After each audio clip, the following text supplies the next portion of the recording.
আসামি রাজীবের বিরুদ্ধে হত্যার অভিযোগের আজকের শুনানি শুরু হচ্ছে। মাননীয় বিচারক, রাজীবই খুনি। তার স্বার্থেই ব্যবসার পার্টনারকে হত্যা করেছে। আমি নির্দোষ স্যার, আমি কিছুই করিনি। অভিযোগ পক্ষ তাদের সাক্ষী ডাকুক। অনেক সাক্ষী আসে, কেউ স্পষ্ট কিছু বলতে পারে না।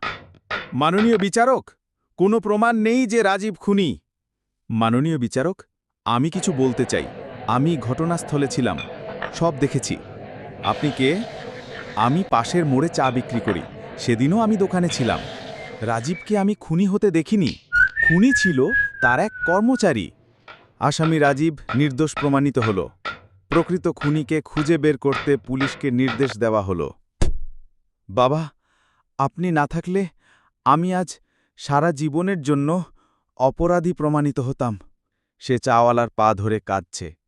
সত্য কখনো লুকানো যায় না বাবা, আল্লাহ সব দেখেন।